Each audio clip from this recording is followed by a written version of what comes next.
Hi guys, and welcome to the Sales Angel channel. Today what I'm going to be talking to you about is words to avoid in sales. Sales words that are screwing us up. Words that are out there which are, to be completely frank, going against it. Now, just because you don't use this word does not guarantee you success. In the same way, there's things that you could avoid if you were playing football. Wouldn't necessarily guarantee you'd win the game. But these are small little things that all make a big difference. How do I know they made a massive difference? Well, simply put, over 20 years, the people that use these type of words and the people that don't typically see better results. So what we're going to look to do is go through in step by step a few simple short video here to give you that guidance, information that you can go off and use today when you're in the sales process. So why are words so important? Well, quite simply put, what we say will determine what happens next. And sometimes just a slight tweak will change it. For example, word number 1, avoid saying the word contract. The main reason being, it's not changing the fact of whether it is paperwork or it is contract. But most people that are used to hearing the word contract associate it with long, hard work. Not many people go, oh wow, I signed an amazing contract the other day, unless it's for a good job. So if people have an association with the word contract and it's a negative one, changing that and using a word like paperwork, which people have already had experience with, but, and this is the big but, they haven't necessarily had the negative association with it. So if we've got words that a lot of people have a negative association with, we want to try and remove that from the sales process.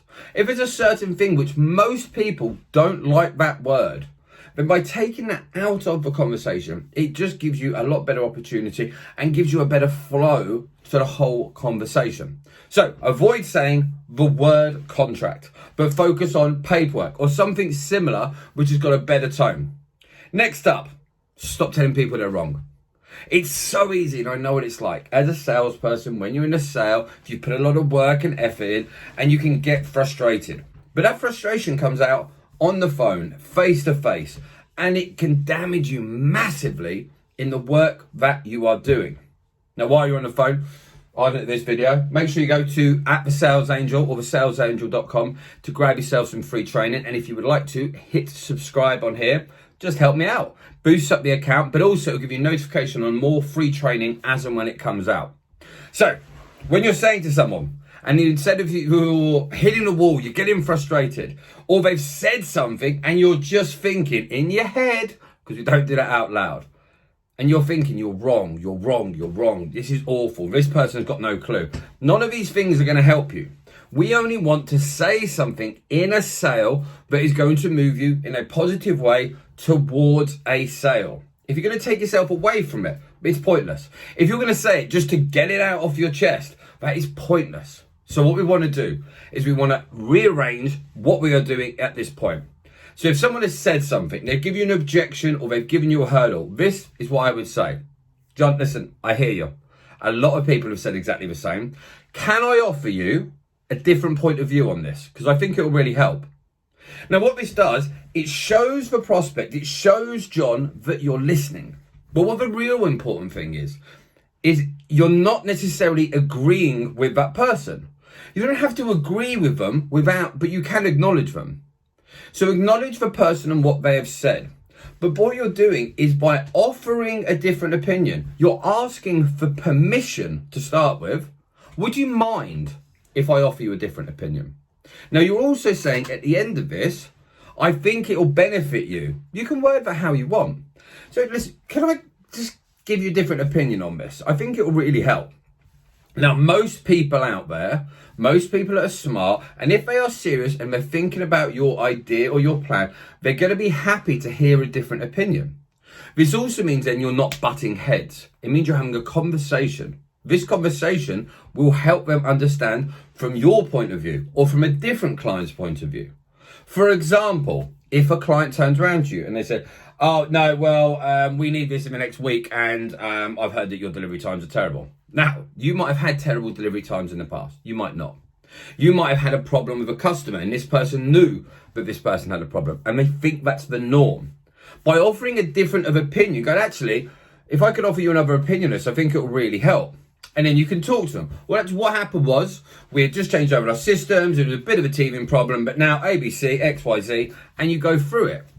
Now, at that point, then you can go back to them and see if that's helped. Because if that's answered the question of what they're looking for, if that's helped them with that, this can only move you towards a sale. And the reason that you could have quite easily gone against it was just because we didn't know what we wanted to say. Next up, last two. To be honest, if you turn around to someone and you say to them, to be honest, now you might mean this in an innocent way. You might mean it and you might never tell a lie. But most people, and this is what we've got to remember, most people will have known someone who lies. Most people have been lied to at some point in their life. Everyone has. So think of it like this. If you turn around to and say something similar to someone who they don't like or they've had a bad experience with, it links back to you.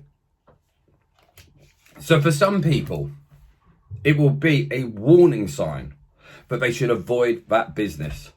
So instead of saying, to be honest, you need to think of different words and different phrases or rearranging that to avoid saying it. Because all it implies is what previously you said is a lie. Because now you're saying, can I be honest? As in, this wasn't honest before. I hope that makes sense. The last one I'm going to cover with this is obvious. Now, just because something is obvious to you, it does not mean that it's obvious to somebody else.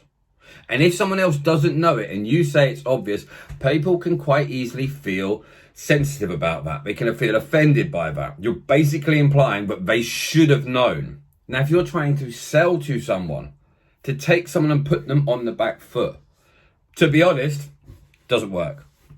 Right? So if to be honest doesn't work, and this is obvious, and to be honest with you, this is pretty obvious to most people, bang, you're just straight away. You're hitting people with things that just are not going to work. So instead of saying that things are obvious, reword what you are doing, change the words that you use, and make sure that the person you're talking to feels at ease and also feels that they are comfortable enough to open up to you. I hope this all makes a little bit more sense. And I look forward to seeing you on the next video.